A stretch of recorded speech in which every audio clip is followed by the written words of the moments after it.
Gaza സ്വദേശികൾക്ക് സന്ദർശക visa നൽകുന്ന നടപടികൾ നിർത്തിവെച്ച അമേരിക്ക.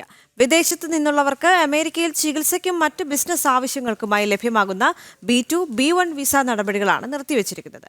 3800ഓളം ഇത്തരം വിസകൾ അമേരിക്ക ഗാസയിൽ നിന്നുള്ളവർക്ക് അനുവദിച്ചിരിക്കുന്നു.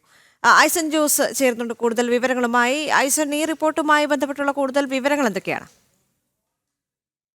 ഇപ്പോൾ നമുക്ക് ലഭ്യമാകുന്ന വിവരങ്ങൾ അനുസരിച്ച് ഈ ഗാസയിലെ ജനങ്ങൾക്ക് ഇത്തരത്തിൽ വിസ അനുവദിക്കുന്നത് സംബന്ധിച്ച് ചില പ്രശ്നങ്ങളുണ്ടായിരുന്നു. പാലസ്തീൻ അതോറിറ്റിയുടെ ആ ഒരു ID കാർഡ്, ട്രാവൽ പെർമിറ്റുമായി അമേരിക്കയിൽ എത്തുന്നവരെ സംബന്ധിച്ച് ചില വിമർശനങ്ങളെല്ലാം തന്നെ ഉയരുന്ന ഒരു സാഹചര്യമുണ്ടായി. ഈ വിമർശനങ്ങളുടെ എല്ലാം പശ്ചാത്തലത്തിലാണ് ഇത്തരത്തിലൊരു നടപടിയിലേക്ക് നീങ്ങിയിരിക്കുന്നത് എന്നാണ് മനസ്സിലാക്കാൻ സാധിക്കുന്നത്. നിലവിലെ സാഹചര്യത്തിൽ പാലസ്തീനിൽ, അതായത് മുറിവേറ്റവരും അതുപോലെ തന്നെ മറ്റു രീതിയിലുമുള്ള ഇഞ്ചേർഡ് ആയവരെയും മറ്റു അത്തരത്തിൽ ഈ കൈകാലികൾ മാറ്റിവെക്കുക, അത്തരത്തിലുള്ള ചികിത്സയൊക്കെ ആവശ്യമുള്ളവർക്ക് അമേരിക്കയിൽ എത്താനുള്ള B2 വിസകൾ നൽകിയിരുന്നു. അതുപോലെ തന്നെ ബിസിനസ് ആവശ്യങ്ങൾക്കുള്ള B1 വിസയും നൽകിയിരുന്നു. ഈ രണ്ട് വിസകളും നൽകുന്ന ആ ഒരു രീതിയാണ് ഇപ്പോൾ നിർത്തിവെച്ചിട്ടുണ്ട് എന്നാണ് ഇപ്പോൾ അമേരിക്കയിൽ നിന്നും നമുക്ക് മനസ്സിലാക്കാൻ സാധിക്കുന്നത്.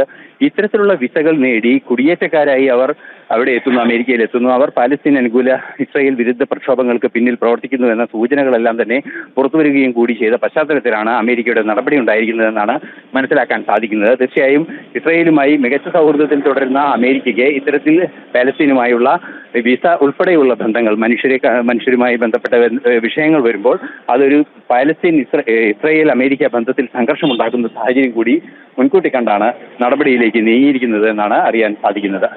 ദേവിക.